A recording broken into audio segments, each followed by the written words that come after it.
Breaking news. ఏపీలో కల్తీ నెయ్యి సెగ మళ్లీ రాజుకుంది. రాష్ట్ర రాజకీయాల్లో పెను దుమారం రేపుతోంది. ఇన్నాళ్ళు సిట్ దర్యాప్తు, సుప్రీంకోర్టు విచారణతో కాస్త సద్దు మణిగింది అనుకున్న కూటమి ప్రభుత్వ తాజా నిర్ణయంతో మళ్లీ తెరపైకి వచ్చింది.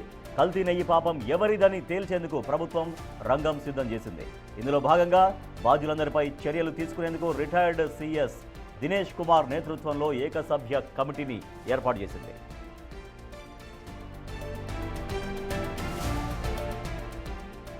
నెయ్యి టెండర్లలో నిబంధనల సడలింపు ఎక్కడ జరిగింది? విరుద్ధంగా టెండర్లు ఎలా ఖరారు చేశారు?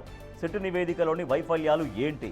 వీటన్నింటిపై తేల్చడానికి రిటైర్డ్ సీఎస్ దినేష్ కుమార్తో ఏకసభ్య కమిటీని ఏర్పాటు చేస్తూ సీఎస్ విజయానంద్ ఉత్తర్వులు జారీ చేశారు.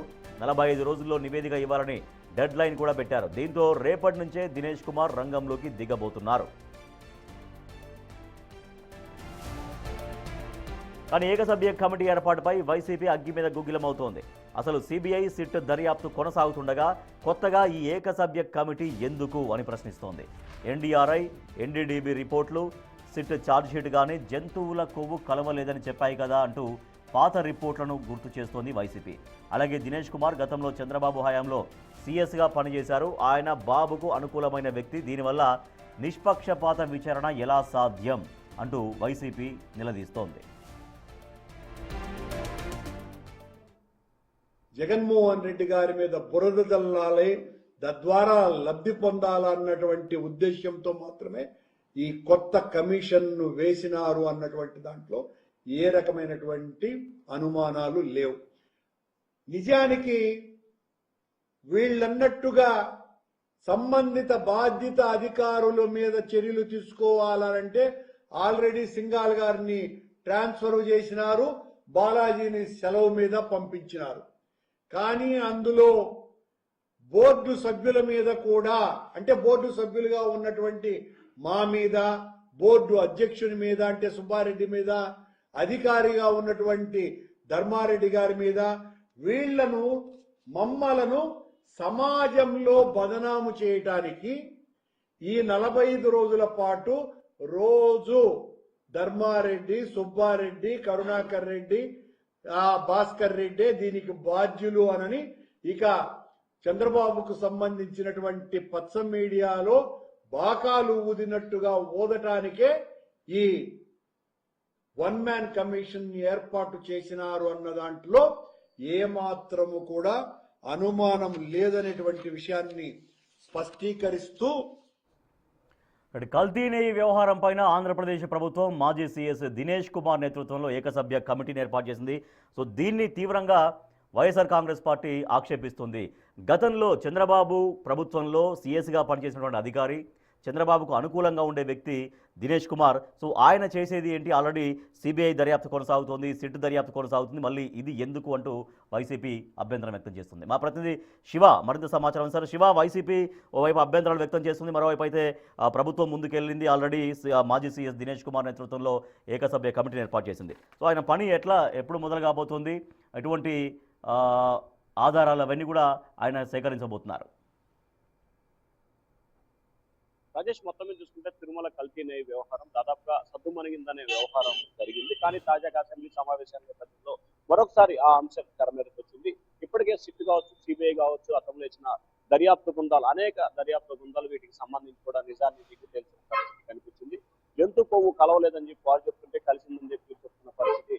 సిట్ రిపోర్ట్ సైతం కూడా ఎవరికొవరు అనుకూలంగా మార్చుకొని మాట్లాడే ప్రయత్నం చేస్తున్నారు. తాజాగా ఈ వ్యవహారానికి సంబంధించి కూడా సీఎం చంద్రబాబు ఇటీవల మీడియా సమావేశంలో కూడా ఏదైతే తిరుమల కల్తీ నెయ్యి వ్యవహారానికి సంబంధించి ఏకసభ్య కమిటీ వేస్తానని చెప్పి కూడా ఆయన ప్రకటించారు. వారు ప్రకటించినట్టుగానే మాజీ సీఎస్ నేతృత్వంలో దినేష్ కుమార్ నేతృత్వంలో కూడా కమిటీ వేస్తూ సీఎస్ విజయానంద్ ఉత్తర్వులు జారీ చేశారు. 45 రోజుల వ్యవధిలోనే పూర్తి స్థాయి నివేదికని ప్రభుత్వానికి అందజేయబోతున్నారు. ఆయన రేపు సాయంకాలం కానీ ఎల్లుండి ఉదయం కానీ సీఎస్ ని కలిసి బాధ్యతలు స్వీకరించి వెంటనే రంగంలో దిగి ఆయన విధులు నిర్వహించబోతున్నారు. ముఖ్యంగా తిరుమల తిరుపతి దేవస్థానానికి సంబంధించి అసలు నెయ్యి ఎక్కడి నుంచి వస్తుంది, ఏ కంపెనీల ద్వారా వస్తుంది, ఎన్ని రోజుల నుంచి సప్లై చేస్తున్నారు, వారికి ఉన్న ఆధారాలు ఏంటి, వారికి ఉన్న అనుభవం ఏంటి, అసలు ఎక్కడి నుంచి వస్తుంది, ఎలా తీసుకెళ్తున్నారు, అలాగే ఈ నెయ్యి కాంట్రాక్ట్ సంబంధించి ఏ విభాగాలు, ఇంజనీరింగ్ సంబంధించి కావచ్చు, ఫుడ్ విభాగానికి సంబంధించి కావచ్చు, అలాగే టెక్నికల్ విభాగం, వీరందరూ కూడా ఏ విభాగాలకు సంబంధించిన సిబ్బంది దీంట్లో పాత్రదారు, వారందరినీ కూడా 1 by 1 విచారించే అవకాశం. ఆ తర్వాత అసలు కల్తీ నెయ్యి వ్యవహారానికి సంబంధించి కూడా అప్పటి టీటీడీ పాలక మండలికి సంబంధించి పాలక మండలి సభ్యులు కావచ్చు, అలాగే ఈవో ధర్మారెడ్డి విషయానికి సంబంధించి కావచ్చు, అనిల్ కుమార్ సింఘాల విషయానికి సంబంధించి కావచ్చు, అలాగే చెవిరెడ్డి భాస్కర్ రెడ్డి, బొమ్మన కరుణాకర్ రెడ్డి, వైవి సుబ్బారెడ్డి వీరు కీలకంగా వ్యవహరించిన పరిస్థితి కనిపించింది. సో వీరందరినీ కూడా ఆయన విచారించే అవకాశం కనిపిస్తా ఉంది. తిరుమలలో ఆయన క్షేత్రస్థాయిలో దేవాలయానికి సంబంధించి నెయ్యి వ్యవహారం క్షేత్రస్థాయిలో పర్యటనకు సంబంధించి అణువున పూర్తి స్థాయిలో వివరాలు సేకరించి నివేదికని తయారు చేయబోతున్నారు. ఇప్పటికే సిట్టు దాదాపుగా 2-3 నెలల పాటు సమగ్రమైన విచారణ సేకరించింది. తిరుమల తిరుపతి దేవస్థానానికి సంబంధించి అణువున పరిశీలించి, అంటే దీనికి సంబంధించి కేవలం లడ్డు వ్యవహారానికి సంబంధించి అణువున పరిశీలించి దానికి సంబంధించిన ఆధారాలను వివరాలను సేకరించింది. వందలాది మంది సాక్షుల్ని, పదుల సంఖ్యలో అనుమానితులను కూడా విచారణ చేపట్టి తుది నివేదికని సుప్రీంకోర్టులో సమర్పించింది. ఆ నివేదికను బేస్ చేసుకుని కూడా కొంత, అంటే దాంట్లో ఏ రకమైన అవకాశాలు ఉన్నాయి ఏంటి అనే దాన్ని బేరేజ్ చేసుకుని కూడా సమగ్రంగా ఈ దర్యాప్తు అయితే చేయబడింది. ఇక ఈ కమిటీకి సంబంధించి అధికార ప్రతిపక్షాల మధ్య మరొకసారి రాజకీయ దుమారం లేవుతుంది. గతంలో చంద్రబాబు సర్కార్ టైంలో ఆయన కీలకమైన వ్యక్తిగా పనిచేశారు. ఈయన చంద్రబాబుకి అనుకూలమైన వ్యక్తి. ఈ 45 రోజుల పాటు తమని టార్గెట్ తీసి తమని ప్రజల్లో బదనాం చేసే రీతిలో అధికార పార్టీ వ్యవహరిస్తుంది. అందుకే ఈ కమిటీ వేసిందని చెప్పి వైఎస్ఆర్సీపీ నేతలు ఆరోపిస్తున్నారు. కానీ నిజాలు నిగ్గు తేల్చే సమయంలో తాము కమిటీ వేస్తే మీకు వచ్చిన ఇబ్బంది ఏమిటి అని చెప్పి కూడా అధికార పార్టీ నుంచి కూడా గట్టిగానే ప్రశ్నిస్తున్న పరిస్థితి కనిపిస్తా ఉంది.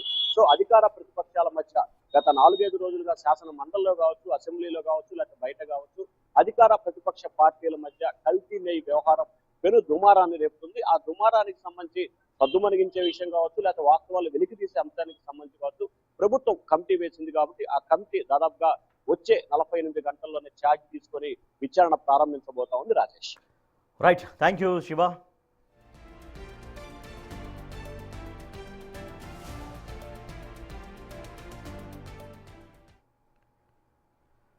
కూటమి నేతలకు బుద్ధి రావాలనే మండలిలో వెంకటేశ్వర స్వామి ఫోటోలు తీసుకెళ్లామన్నారు ఎమ్మెల్సీ మొండితోక అరుణ్. చెప్పులు తీసి ఎంతో భక్తిగా కల్తీ లడ్డుపై తాము నిరసన వ్యక్తం చేశామన్నారు అరుణ్. హిందూ మతాన్ని, వెంకటేశ్వర స్వామి లడ్డు ప్రసాదాన్ని తమ రాజకీయాలకు వాడుకుంది చంద్రబాబు. తిరుమల లడ్డులో జంతు కొవ్వు కలిసిందని బహిరంగ ప్రకటనలు చేసింది వాళ్లే. ఇలా చేసి రాజకీయంగా లబ్ధి పొందాలని చూశారు. వెంకన్న లాంటి దేవుడి మీద బహిరంగ విమర్శలు చేసి ఇప్పుడు అబాసు పాలవుతున్నారు. నిజంగా వాళ్లకంత భక్తి ఉంటే అంతర్గత విజిలెన్స్ విచారణ చేయించాలని డిమాండ్ చేస్తున్న ఎమ్మెల్సీ అరుణ్తో మా ప్రతినిధి రాజేష్ ఫేస్ టు ఫేస్. శాసనమండలిలో జరిగినటువంటి ఇష్యూ పైన మనతో మాట్లాడి ఎమ్మెల్సీ మొండితోక అరుణ్ ఉన్నారు. మాట్లాడదాం. సార్, మీరు ఉద్దేశపూర్వకంగానే మీ పార్టీ అధ్యక్షుడు ఆదేశాలతోనే ఈరోజు వెంకటేశ్వర స్వామి ఫోటోలు తీసుకొచ్చి వెంకటేశ్వర స్వామి అవమానం జరిగేలా చేశారనేది కూటమికి సంబంధించిన ఎమ్మెల్సీలు, మంత్రులు చేస్తున్నటువంటి కామెంట్. వెంకటేశ్వర స్వామికి, ఆ దేవదేవుడికి మేము కూరుకోవటం జరిగింది. మేము ఆయన ఫోటోతోటి సభలోకి వెళ్ళి రక్షించు గోవింద అనేది ఉంది ఫోటో మీద. ఎక్కడో కూడా పార్టీ కానీ, పార్టీ గుర్తులు కానీ ఎక్కడా కూడా లేదు. వెంకటేశ్వర స్వామిని మేము ఎందుకు కోరుకోకూడదు? మేము హిందువులు కాదా? వెంకటేశ్వర స్వామి మా దేవుడు కాదా? వెంకటేశ్వర స్వామి ఫోటో తీసుకెళ్తే తప్పేంటి? సభలోకి వెంకటేశ్వర స్వామి ఫోటో తీసుకెళ్ళడం ఉందా? తీసుకెళ్ళకూడదా? జేబులో వెంకటేశ్వర స్వామి ఫోటో తీసుకుని వెళ్ళరా? మన కార్యాలయాల్లో వెంకటేశ్వర స్వామి ఫోటో పెట్టుకోరా? వెంకటేశ్వర స్వామిని శాసనసభ మండలంలోకి తీసుకెళ్ళకూడదని ఎందుకంటారు? శాసనసభ మండలిలో వెంకటేశ్వర స్వామి వీళ్ళకి బుద్ధి ప్రసాదించు, వీళ్ళ రాజకీయ స్వలాభం కోసం రాజకీయంగా మిమ్మల్ని వాడుకుంటున్నారు, వీళ్ళకి బుద్ధి ప్రసాదించు స్వామి అని మేము కోరుకుంటున్నాం.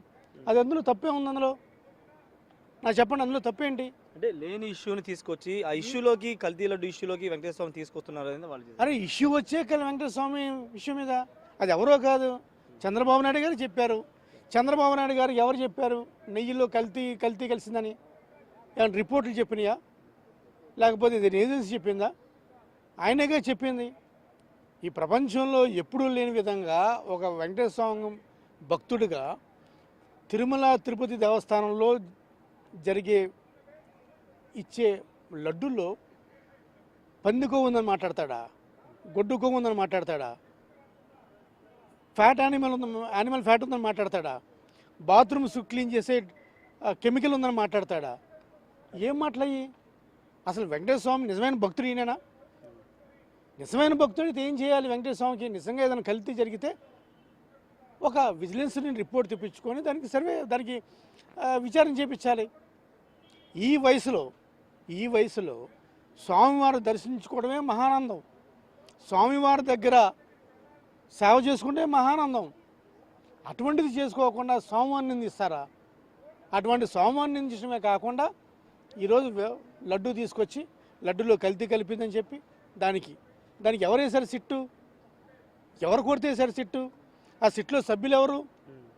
మరి సిట్ ఇచ్చిన రిపోర్ట్ ప్రకారం లేదని చెప్పారు కదా. మరి ఈయన ఏం చేస్తాడు? మళ్ళీ ఏకసభ్య కమిషనా? ఏకసభ్య కమిషన్ ఎందుకు? ముగ్గురు మెంబర్లతో కమిటీ ఏమని చెప్పండి. ఆ ముగ్గురు కమిటీలో జనసేన నుంచి పవన్ కళ్యాణ్, టీడీపీ నుంచి లోకేష్, అదేవిధంగా బీజేపీ నుంచి ఆ మాధవ సోమవీర్రాజు, ఆ ముగ్గురు వేసేమని చెప్పండి. వేసి వాళ్ళు రాసేసుకోమని చెప్పండి రిపోర్ట్. ఇది ఆయన తగ్గ వయసుకు తగ్గ మాటలు కాదు. ఆయన ఏం చెప్తూ ఉంటాడు? నాకు 40 ఏళ్ళ రాజకీయం ఉందని చెప్తాడు, 4 ప్రధానమంత్రులు తయారు చేశానని చెప్తాడు. మరి ఈయన చేసే ఎలిగేషన్స్ ఏంటి? సోమవారం ఎవరైనా రాజకీయాల్లోకి తీసుకొస్తారా? అది మేము తప్పు అని చెప్తున్నాం. అది మీరు వైసీపీ సభ్యులు మీరు మండలిలో మీరు వ్యవహరించిన తీరుపైన ఖచ్చితంగా బేషరతుగా క్షమాపణ చెప్పాలని ఇంతకుముందు టీడీపీ సంబంధించి బీజేపీ కూటమి నేతలందరూ కూడా డిమాండ్ చేస్తున్నారు. ఎవరికి క్షమాపణ చెప్పాలి చెప్పండి? వెంకటేశ్వర స్వామి ఫోటో తీసుకొని వాళ్ళు చెప్పే ఎలిగేషన్ చెప్పండి. వెంకటేశ్వర స్వామి ఫోటో తీసుకొని సభలోకి వెళ్ళి చెప్పులతో ఉన్నారన్న, అదేనా ఎలిగేషను? చెప్పులతో ఉన్నారు, రెండోది ఫోటోలు తీసుకురాకూడదు కదా. మరి దీన్ని ఏమంటారు? ఈ సాక్షాత్తు శాసన మండలి శంకుస్థాపనకి లేకపోతే ఓపెనింగ్కి దీన్ని ఏమంటారు? మరి ఒక రాష్ట్ర ముఖ్యమంత్రిగా బూట్లు వేసుకొని వెంకటేశ్వర స్వామి ఫోటో తీసుకొని వచ్చేదాన్ని ఏమంటారు? ఇది తప్పు కదా. మేము క్షమాపణ చెప్తాం మాది తప్పు అయితే. ముందు చంద్రబాబు నాయుడు గారికి క్షమాపణ చెప్పండి. చంద్రబాబు నాయుడు గారు వెంకటేశ్వర స్వామివారిని అవమానించారు, ఆయన ముందు క్షమాపణ చెప్పాలని కోరుతున్నాను. Thank you sir. ఖచ్చితంగా ముందు చంద్రబాబు క్షమాపణ చెప్పాలని చెప్తున్నారు. వెంకటేశ్వర స్వామి ఫోటోతో షూ వేసుకుని చంద్రబాబు గతంలో అసెంబ్లీ ప్రారంభోత్సవానికి వచ్చినప్పుడు ఎందుకు ధరించారంటూ కూడా ఎమ్మెల్సీ అరుణ్ అయితే క్వశ్చన్ చేస్తున్నారు. ఖచ్చితంగా సభలో అంటే ఆ వెంకటేశ్వర స్వామి సాక్షిగా వెంకటేశ్వర స్వామి బుద్ధి ప్రసాదించాలనే ఉద్దేశంతో వెంకటేశ్వర స్వామి ఫోటోలు తీసుకొచ్చామని తప్పించి అక్కడ అవమానించడానికి కాదని చెప్తున్నారు. మేము ఎక్కడ చెప్పులు ధరించలేదు, కావాలనే వాళ్ళంతా ఫేక్ ఫోటోలు క్రియేట్ చేస్తున్నారంటూ ఎమ్మెల్సీ మొండితో అరుణ్ కుమార్ చెప్తున్నారు. కెమెరా పర్సన్ సాయితో రాజేష్, బిగ్ టీవీ, అమరావతి నుండి.